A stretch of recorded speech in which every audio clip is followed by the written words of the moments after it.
Welcome to the Referee Corner here on IslandStats.com. I'm your host, Earl Basin, and joining me are members of the CONCACAF and FIFA officials list. We have Rion, we have Ziegler, and we have OJ. Gentlemen, first of all, welcome.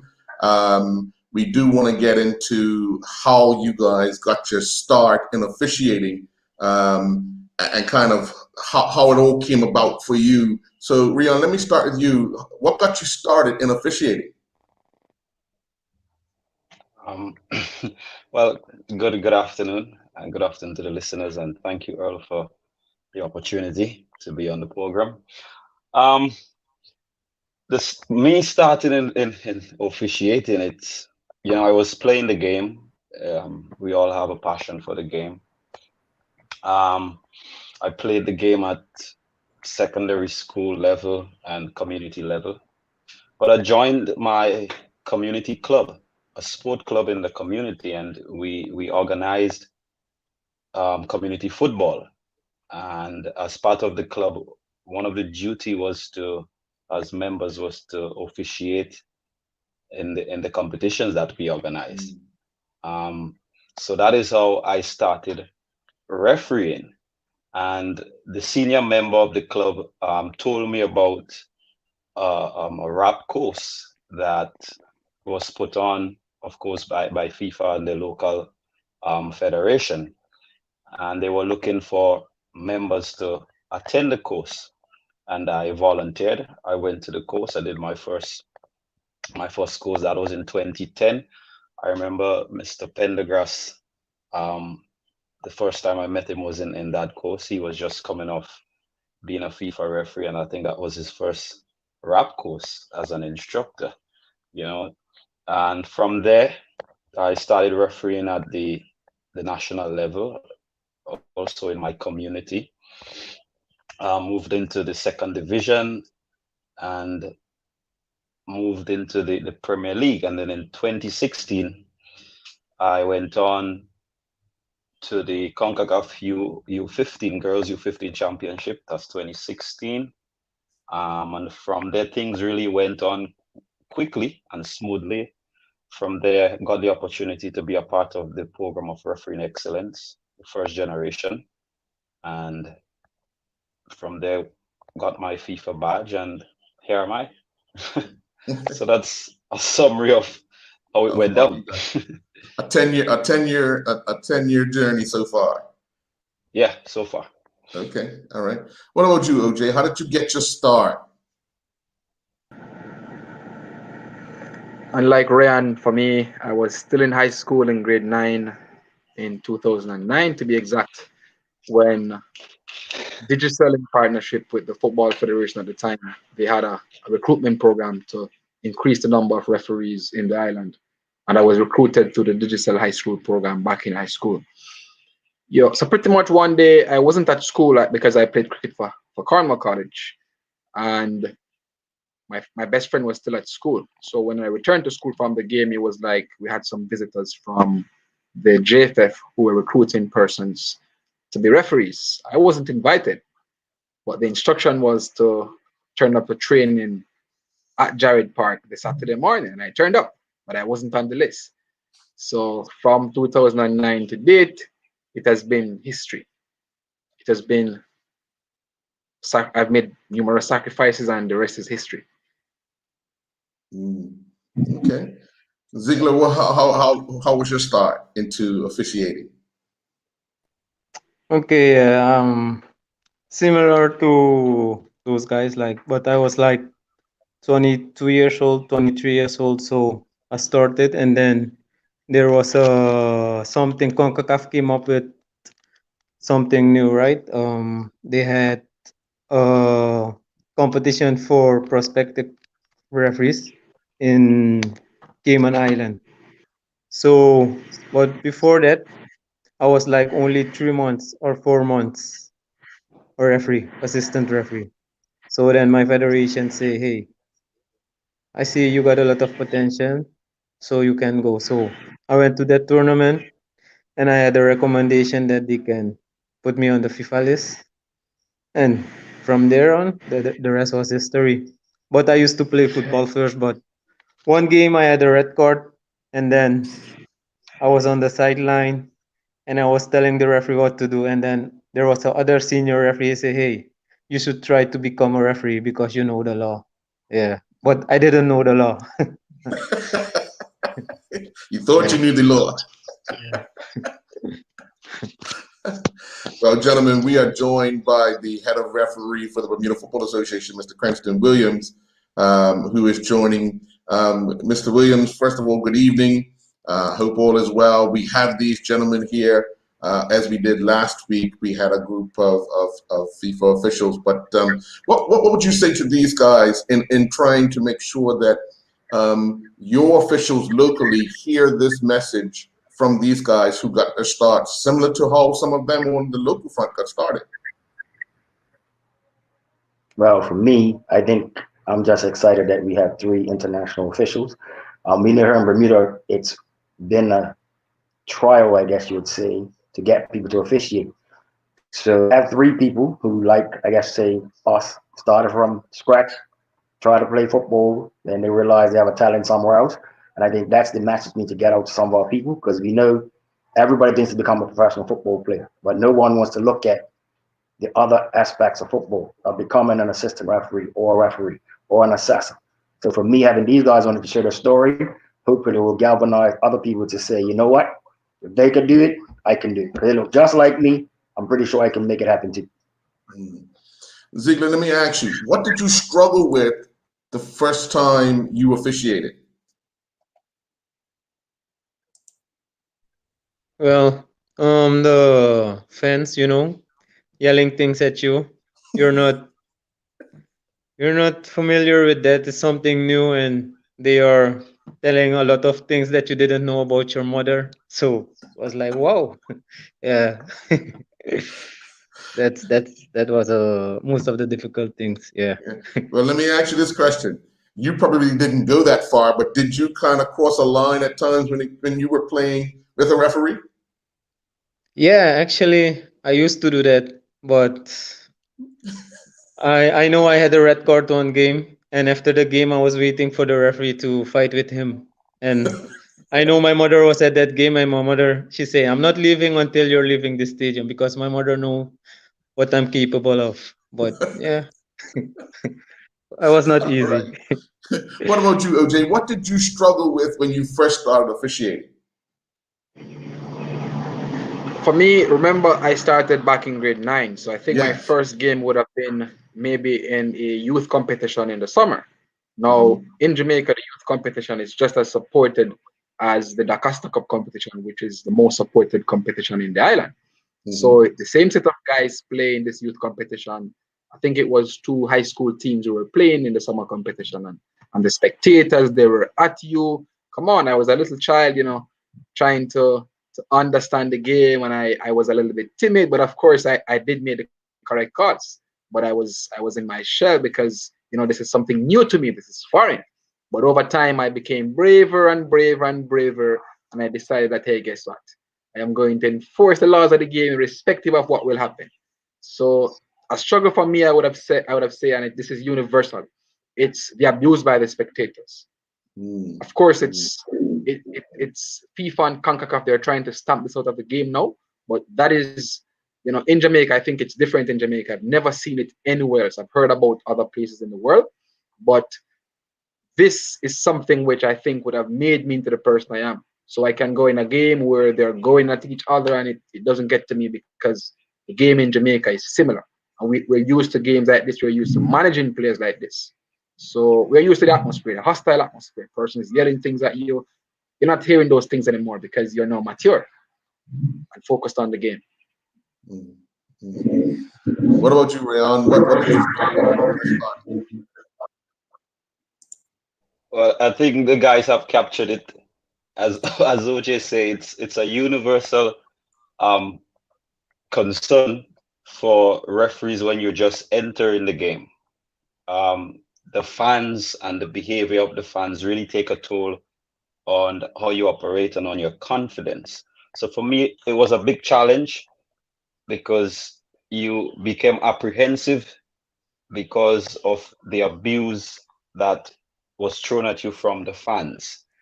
But then as you grow and you develop and you have more confidence in yourself and your ability, what the fans say doesn't really have much of an impact on you any longer. But when you're just starting, it's a big influencer on you as a referee.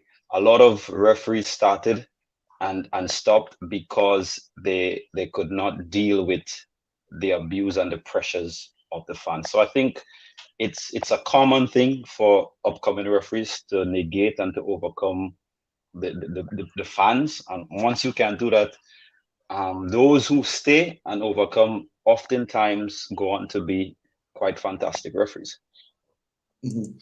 I'm going to come back to you because I'm going to ask you about your first international duty. Where was it, and how did you feel after you were selected to do this duty?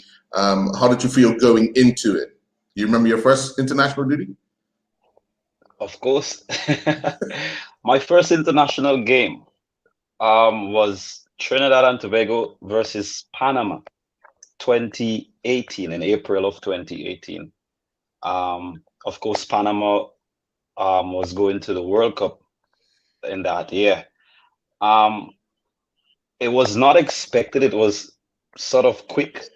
I didn't have much time to prepare for it. I remember coming from the Dallas Cup in 2018, off a back of not, performing too well because I had just got onto the list. So my confidence was a bit down. I returned home and, I got a call while I was on work that their referees needed immediately for the game. In fact, I had to travel the night after receiving the call to go to Trinidad. I was at a low point, to be quite honest, but I actually went and did a fantastic game. So I always remember that, sometimes you can be at your lowest and it takes one game to get you back, riding high. So my first game was Trinidad and Tobago v Panama. It was a fantastic experience. I could never forget that. Yeah. Okay. Well, what about you, OJ? You remember your first international duty? Who was it against, and how were you feeling going in? Yeah, actually, I was selected to attend the CONCACAF, I think the females U15 girls in 2018. That was my first international tournament setting. Of course, we had team. I think we had Portugal. We had the likes of the USA, Mexico, who are the top teams in CONCACAF. That was my first international exposure, which of course was, I know I needed to perform well to get onto the FIFA list the following year. So it was a breath of fresh air for me. Before actually, I was like, many persons don't know this, but I was going to give up on football because I was saying I'm doing this for a good amount of years. I would have done with university because I would have shared the time with university and football. And, I believe that maybe, I wasn't reaping any success from football because I wasn't being promoted. And my ultimate goal was to become a FIFA referee by a certain time, which I had set goals. I know many persons would have had goals, or persons in Bermuda, elsewhere in the world, they have some sort of goal that they want to accomplish, but sometimes it doesn't happen at a time when you want. Sometimes when you're about to give up, that's when you'll get. So I'm sharing this specifically because I was on the verge of giving up. I was on the verge of holding on to my career with both hands and feet. And, football, which I love so much, I was about to give it up. I was actually overseas when I got the call. And I was like, I'm going to give it my best shot. I stopped everything I was doing and I head to Bradenton, Florida. And that was when I was exposed to international football. Of course, it's females, but if you watch the top females play, it's just like a male game. So that was my first actual game, my first international game. I also did a friendly with Jamaica and Chile. Then I went to do a friendly with Bermuda and Guyana in Bermuda. Thank you very much, Mr. Williams, for that opportunity, sir.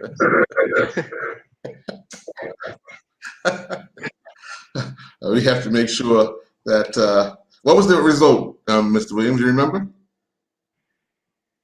I think Bermuda won 1-0. Right, Mr. Okay, then Williams? you're straight. I think you I want to don't ask have you. to. I'll ease you up for the rest of the rest of this interview.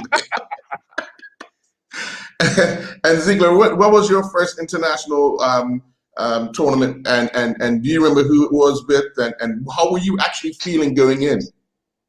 Okay, so my first international experience was the male under 15 championship, CONCACAF championships in Cayman Island. I can't remember the countries, the teams that were playing, but for me, it was one of the best tournaments I ever went. Maybe because it was the first time traveling out to do or everything. But you had guys you never met and guys from other countries, Central America, the Caribbean, guys from North America. So for me, it was like a thing that, yeah, I don't know to describe it in words, but unforgettable tournament. Yeah, and it was the first time that CONCACAF had hosted the under 15 tournament. Yeah. Mm, mm. Now, Mr. Williams, I know you and I talk a lot, and one of the things that you're trying to push is getting our officials into an under 15 tournament. And by the sounds of things, all these guys, that's where they started. CONCACAF wants to have a look at you at a certain age and see how you handle yourself, and then push you along with CONCACAF and FIFA. But having to get them a start at that young age, how are we looking at the possibility of the next under 15 tournament? I know there's one scheduled for the summer. We ain't sure if that's going to actually come off, but how are things looking in that regard for our officials as they're preparing for it? As you know, we have the referee academy, and we have Mr. Anthony Francis, Lyndon Rain, and Martin Wire. They are the gentlemen that's responsible for our instructing, and Garrick Swenson. So we're forward planning in December, meeting with the BFA executive and the like. We budgeted where we said, okay, it was supposed to be the Dallas Cup first to give them preparation outside of Bermuda, but unfortunately, COVID said that's not going to happen. So then we put in place where they would continue to train. But right now, Shelter in Place recently has put that on hold. And from there, we have it where we have overseas instructors are scheduled to come, but that also depends on whether or not, what's going on in the country in terms of the COVID. So we've had things in place where they've been training, they've been doing Zoom calls, they were doing practice matches when times allowed it. And even though we had restrictions of 10 people, we still had them coming to train. For them, it doesn't stop. It's an ongoing thing, and they're all aware. And there are 4 persons that we're looking at, because yes, in order to get on the FIFA list, that's the CONCACAF mandate. You have to go to the under 15s. It's mandatory. Now, let me ask you guys how much support you get in your country regarding officials, because just like in Bermuda, we struggle for officials because of the abuse, which is high. I'm pretty sure you guys, as Jay, you said, you thought about giving up, and I knew it wasn't because of the abuse, but you had set yourself goals. But the abuse plays a part in a lot of that when people want to make a decision whether or not, I don't need this. I don't need this in my life. I can go do something else, but get involved with the game. So how much support do you guys get in your country regarding officials or officiating in local games? And I'll start with you, Ziegler.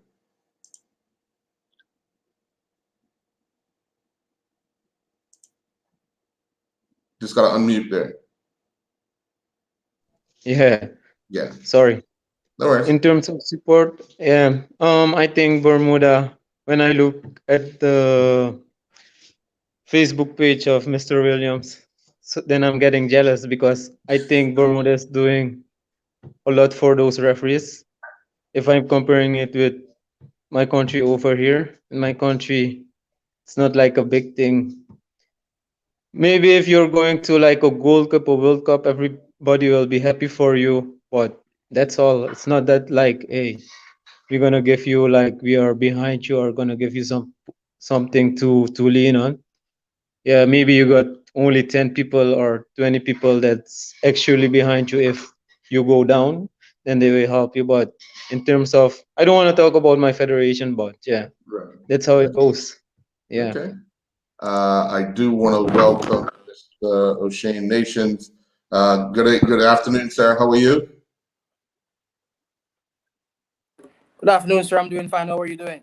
I'm doing great. I'm doing great. Welcome, Rion. I'm going to come to you next. What sort of support are you getting regarding officiating, especially on the local front? I think the support is enough. We'll always want more, you know, it's human nature, and there's always more that can be done. Zachary made reference to Mr. Williams on the Bermuda Referee Association page, and I will speak to support in terms of referee abuse. I saw a video that I like a lot, promoting respect for the referees, and I'll advocate for that locally, that some kind of campaign, you know, be put in place so that it will promote the respect for referees and allow and make people wanting to come into referee feel safe, that their environment is safe and that there is void from abuse. So in that regards, I think, and I've spoken to my FA and the chairman of refereeing and so forth, that something of that can be done, and it will help to encourage more people to come into refereeing if they feel that they're coming into an environment where, you know, it's void from abuse. It will help, and it will have more people coming into referee, and it will further develop the game. So in that regards, I think more can be done, but to be quite fair to my association, I think that they're doing enough, and they're always looking to develop, but there's always more that can be done. Definitely, definitely. What about you, OJ? As Ryan said, the more you get is the more you want. You know, in Jamaica, we do get a lot of support from our instructors, our local instructors, and our colleagues as well, which is critical. Of course, the instructors are aligned to the Football Association, so we're getting support in that time. But as Ryan said, the more you get is the more you want, and you know, for us to go the extra mile in FIFA, in CONCACAF, more support is always necessary whenever possible. Okay, all right. Well, Mr. Nation, let me bring you in. Obviously, we want to know where did you get your start in officiating? How did you get going?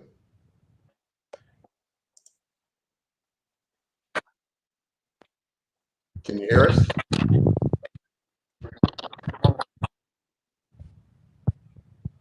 Can you hear us? Okay, looks like he's having a bit of problems. Okay, all right. Well, let's continue on, gentlemen. When we talk about going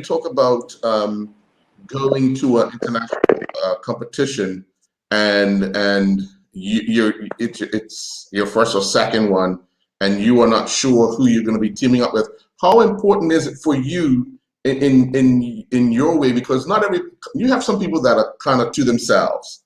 You have some people that are kind of open and welcoming to a lot of other people. But for you, how difficult was it to get with that new team, to do a tournament or to do an event or just to do a one-off game, to understand each other? And I'm going to start with you, Rion.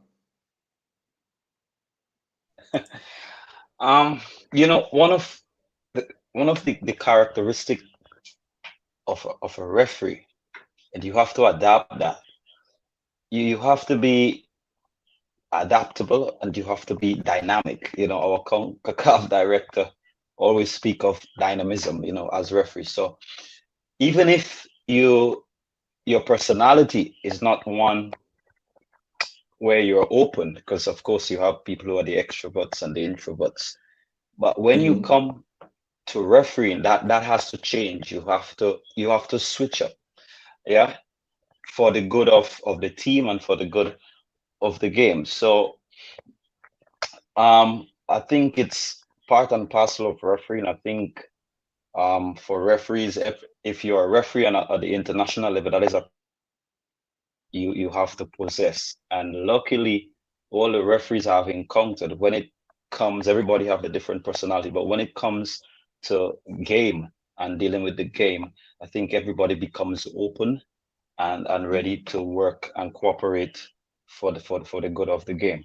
So that's how it is, and that's the qualities of a referee. You have to learn to change up and adapt to your situation and the current situation you're in. Okay, all right. What about you, Ziegler? Yeah, it's just like Rion say, you need to adapt. For me, I'm a very open person. I can make friends easily. I have one thing I say it every time. If we are like a trio and we go on the field, we speak one language. We all read the same law book. Maybe the one is in Dutch, the other is in French, the other is in English. But at the end of the day, we speak one language. And when we are doing a game, we are a family, because when you're going to do a game, you want to have another game. So that's the mentality of me. So if I get appointment with somebody from maybe the Caribbean, North America, or somebody from Asia, I don't care. Just let go on the pitch and do what we have to do. Yeah. Okay, all right. Mr. Nation, can you hear us now?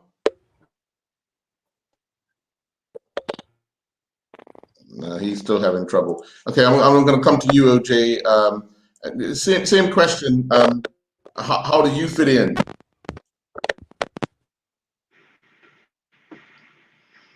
I think everyone is different in some sense or the other, but as Rayan and Ziegler would have said, being dynamic is critical for the game of football. In officiating the game, we all need the same skills, we all need the same attributes and going on the field and executing. However, just before the game, you may have persons who they are a little bit introverted, they want some personal space to reflect.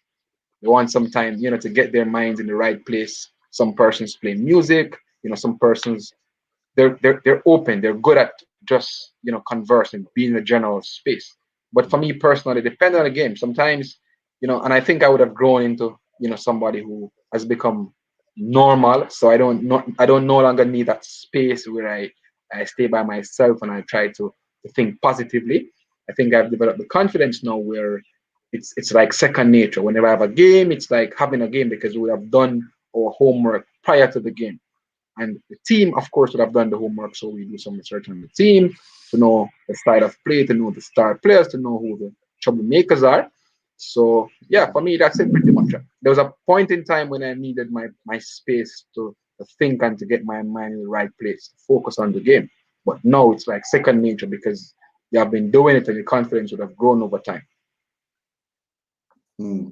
Now, let me ask you, I'm going to stay with you because you recently done the Olympic qualifiers in Mexico.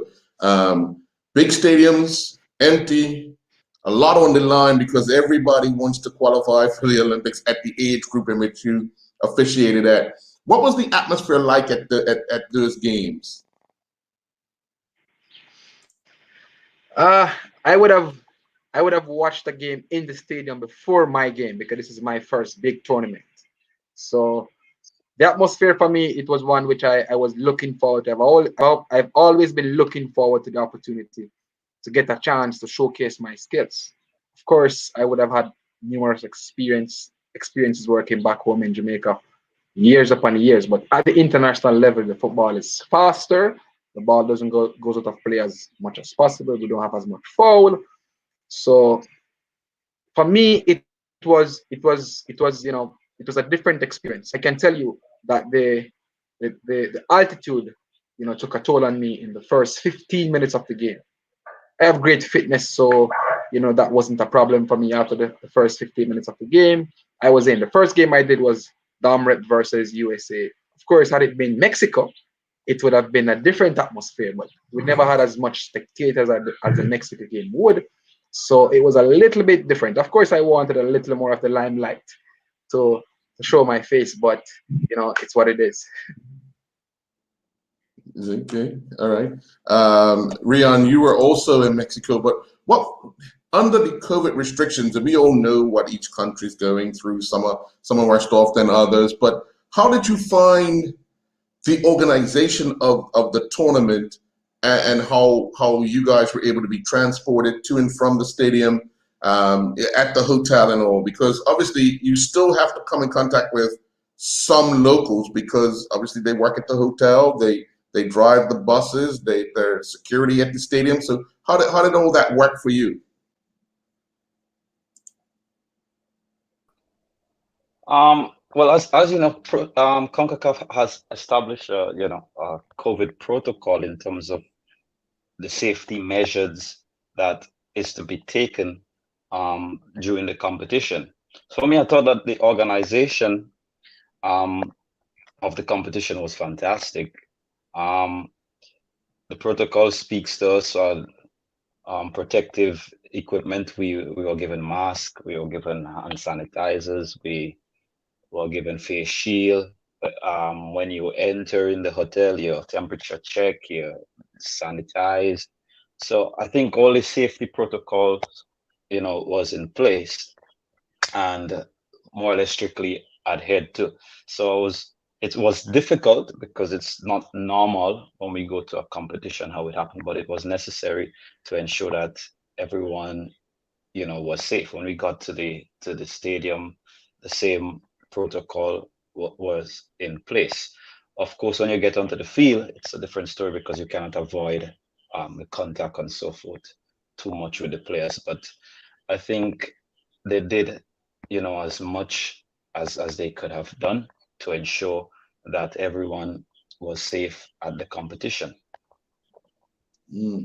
Okay, Ziegler, you've been to under 17 World Cup final. What was that atmosphere like? Because obviously now it's a lot more. It's still a lot on the line, and this is their World Cup. At whatever age it is, it's their World Cup. But you, as the official, you want to just make sure that the teams enjoy, and not no attention's on you as a person that's one of the officials.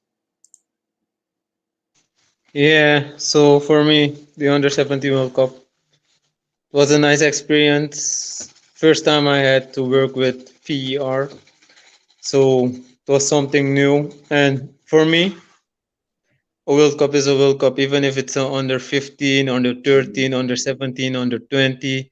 If it's a senior World Cup, it's a World Cup for me. So for me, my biggest dream came true because that was one of my dreams. And imagine to do a World Cup in Brazil. Yeah, it was hosted in Brazil. Mm-hmm. It's the country of football, where football lives. So I couldn't ask for something better in my life. Yeah. So yeah. Now, But one of the things that you guys think, one of the biggest experiences that you guys get is that, not as footballers, but someone involved in football, you get to travel, you get to go places and do things that footballers from your countries sometimes don't get the chance to do. But how are you looked at in your country when it comes to just that? Like, okay, so Ziegler, you've been to a World Cup. You two officiated at a Olympic qualifier, which at the end of the day, the top two teams go through to the Olympics, and there's a possibility, I guess, that you guys could possibly get a call up to go to the Olympics. So how are you received in your country, or even in your neighborhoods, by just regular people as FIFA officials? And I'll start with you, Rian. I see you smiling. Yeah, I think the community at home, they know of your exploits. They know that I'm a FIFA referee, but I don't make too much of a fuss about it, and neither do they. The FA, the FA try their utmost to promote the success of our referees, myself included. I think that they're doing quite enough. It's not much of a big thing refereeing as yet. The community, general community, oh, so he's a referee, okay, fine. Um, so it's not really, a big fanfare if I enter Olympic qualifier, in the community, because um in my community they don't follow, football and regional football, that much. So it's not really a big fanfare. It's just the FA is going to promote it, and the little football fans here or there, going to take notice of it. So, but as I say, I'm very modest about it, and I guess that's one of the reasons why too it's not, a big thing too much in my community. Mm. What about you, Jay? How are you received in your community? As it relates to the football community, I think for the persons who follow the media, as Ryan would have made mention of, they of course they receive you well. You have footballers, of course, who they have played in different parts of the world, so they still want to think they know more of the game than you. They still think they know the laws of the game more than you. You will have that, of course, especially when footballers are exposed to other countries. And Jamaica, footballers are exposed all over the world. So that's one. In the community I live in, persons know of me, of course, to be an international referee. I come in the newspaper all the time. I come on the news, but I don't make it be a problem to me. I try not to praise myself too much because I know I still have a lot of work to do. Ziegler maybe would have accomplished his goal. I have not accomplished my goal as yet. So I'm still at the grassroots trying to learn and to grow and to get to that ultimate goal. So the community knows about you, but I'm not sure they know exactly what it means. I'm not sure they know exactly what it means. And it's not something that we talk about. But if you're in the football world, and for example, it's a game where you may make a call and persons are disputing to say, oh, that person behave as if he's always like this. But when you're exposed to international standards, you try to maintain, not try to maintain, you maintain, because if you practice to be mediocre back home, if you go internationally, it's going to be mediocre as well. So you have to maintain throughout. So in the football community, persons normally notice that you would have operated differently from the persons who are just locally, even though we're trying to get everyone to operate on the same level. So yeah, that's the answer pretty much for that question, sir. Okay. And Ziegler, what about you? Yeah. You know what's funny? When people in Suriname, when they say, hey, FIFA referee, they think it's a simple thing. But they don't know how much work you put in it, that you have to train like 5 to 6 times a week. You have to offer a lot of time. You're away from your family. You don't have time for your family. So it's not an easy lifestyle, When I came from the World Cup, under 17 World Cup, I was a teacher, right? And when I came from Brazil, and the next day, before I reached Suriname, they already sent a letter to me that, hey, when you come to Suriname, you have to go to the office of the director of the Ministry of Education. So I went there and they say, hey, you need to make a choice. It's going to be your refereeing career or it's going to be your teaching career. So I told the lady, you can tell the director, I'm going to choose for football. I don't care for now, but I can find another job. So, but I'm not sure if I can find another career in 3, 5, 4 years, another career, a refereeing career. So that thing came on in the media and it blew up. It was a big, big, big, big, big, big issue in the media. So it was a big issue in the country. And then even the president from Suriname get involved in it. And he called the minister to call me. And then the minister of education, he called me. He said, hey, you know what? It was not me that told you to stop and to have to make a choice. It was the director. So she said, you can still keep your job. So you can still teach the students. It's up to you. So, but I told her, you know what? I'm just gonna quit my job or I'm gonna look for something else. And then the minister of sports She called me and she said, "Hey, if education don't want you, don't worry, come to sports." And then I make a switch to I transfer to sports, and sports they say, "Hey, you can train every time you want, anytime you want. You can go out the country anytime you want, so it's not a problem." So now the only thing I do for now is train. I don't even go to work. Yeah, Okay. All it's right. it's how it goes. All right. Yeah. We're gonna try this again. Mr. Nation, how are you? I should be fine now. Okay. All right. Well, that's good. Good. Welcome. Welcome. Welcome. Welcome. Well, thanks for having me. let, let me go back for you. How did you get started in officiating? Oh, that's a very tough question. It's been so long. About 40 years, I think. Oh wow. But I started refereeing in my early 20s. I remember back in college, GC Foster College, where I attended college, and I was doing a interclass game, and the instructor saw me during that match and invited me to training. And it is only fair to say the rest is history. It is because of that instructor why I even have a referee career today. So always grateful for where I'm coming from, and appreciate those who are always there on the journey with me. Hmm. What has your define your journey? Define your journey for us. What has it been like for you? It has not been a easy journey. I don't think anybody will ever describe the referee journey as being easy.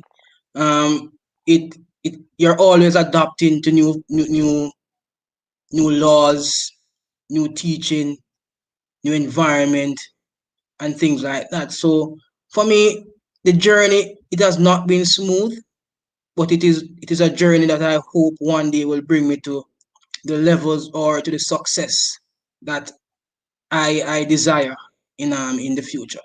Hmm. Well, gentlemen, Mr. Williams has a question for you. So go ahead, Mr. Williams. Yeah, gentlemen. So as you know, I'm the head of refereeing for Bermuda, and I get to see the tours when they send them. So my question to you guys is, if you're, let's just say, on tier 3, and of course the ultimate goal is to be on tier 1, what do you do to keep motivated, especially in times like now, when pretty much there's no football taking place in your countries? How do you motivate yourself?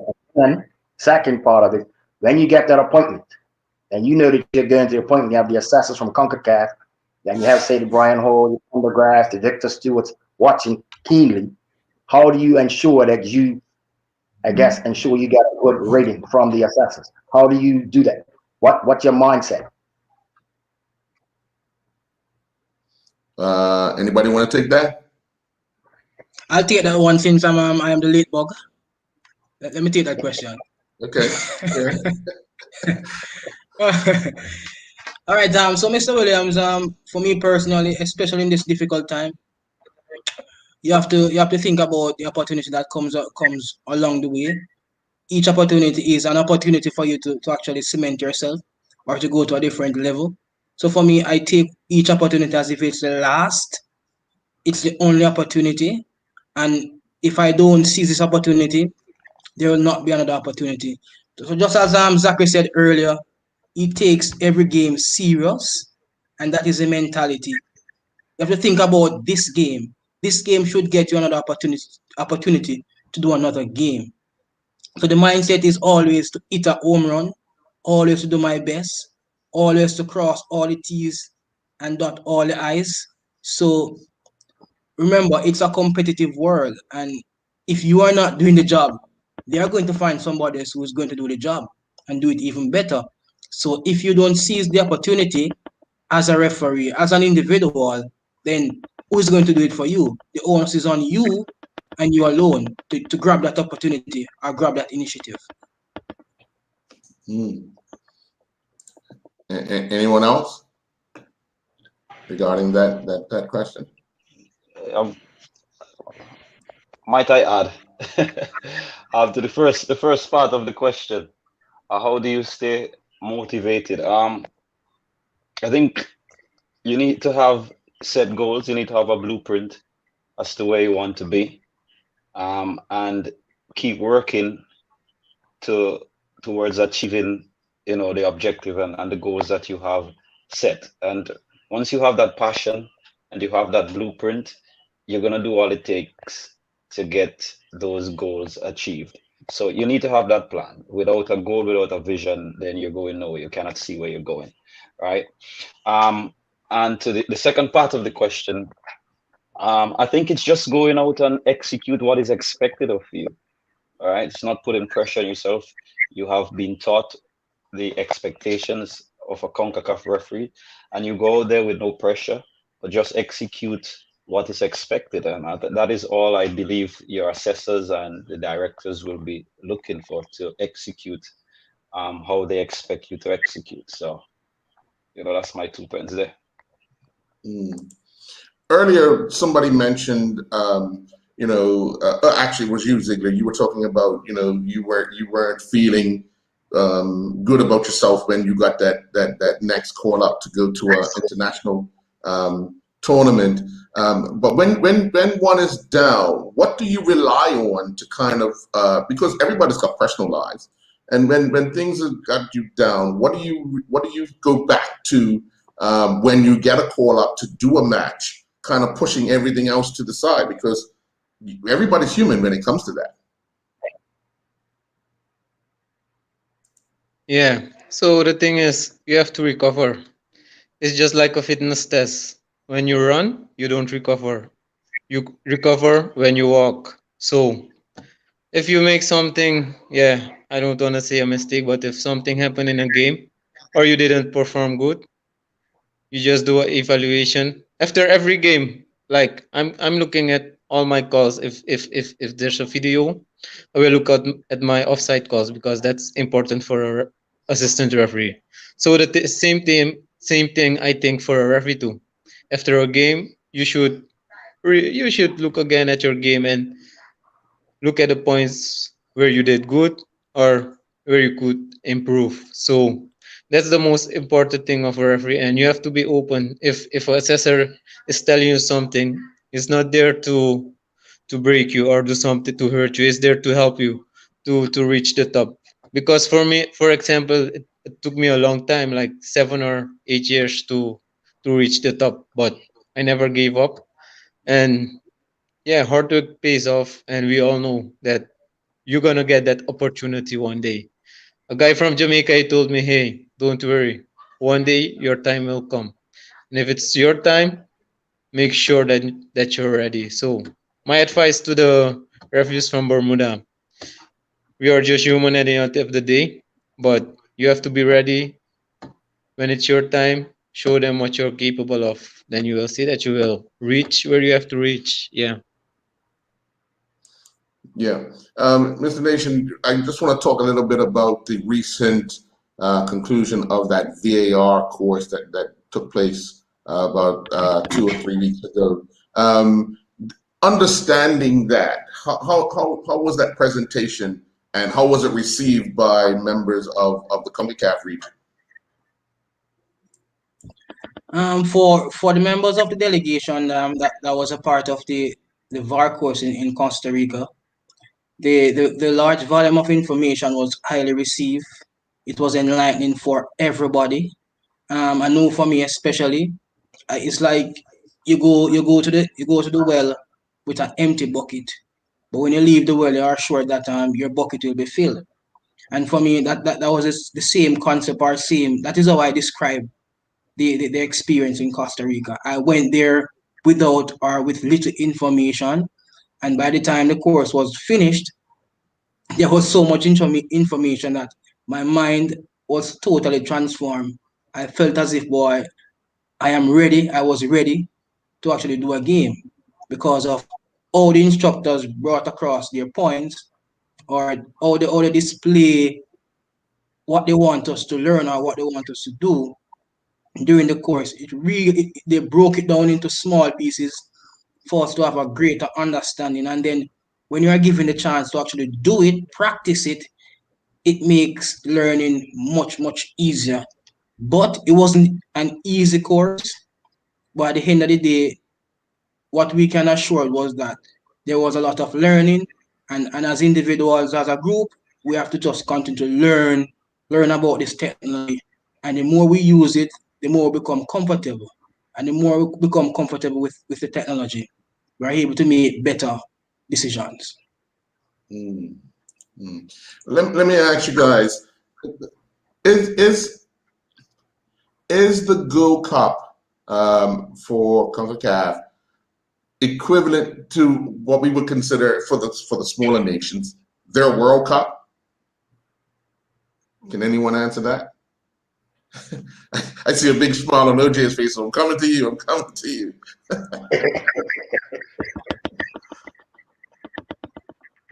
The question is, it's equivalent to the World Cup for the smaller nations. Most definitely, when you look at the structure of the Gold Cup, for example, some nations will never get the opportunity to play in the actual Gold Cup. So in the Gold Cup, I remember Bermuda, they were in the Gold Cup for the very first time. I would have watched, their game, and the players. You could see it on the players' face. You could tell based on Mr. Williams' expression on his social media page that this was like going to the World Cup for them. So when you're the small dog and you can't get to get into the big one, you're satisfied with the crumbs that you get.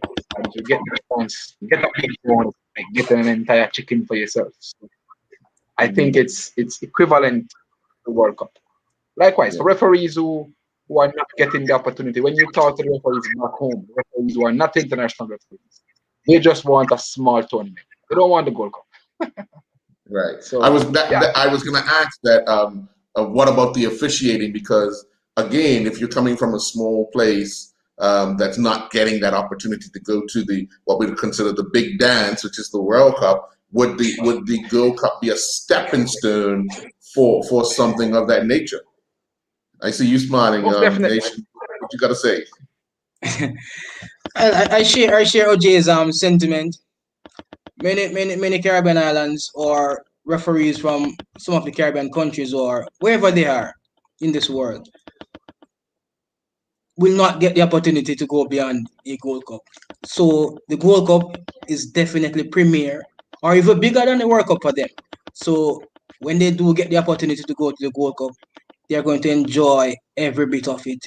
And even for referees too, for us, I think Gold Cup is a premier competition in the region. And for us, that is most of our desire to go to the Gold Cup because you want to officiate in the premier competition in your region. So most definitely, it is equivalent to or even greater than the World Cup for some people. Okay. Well, gentlemen, I do want to thank you very much for your time this evening. I see that Rian has dropped off. He's back because I want to. I do want to say to Ziegler before you go, though, Ziegler, we have our next World Cup qualifier against Suriname. So you want to talk about a little something for me? What could one expect? No, I don't care. I don't care about the game.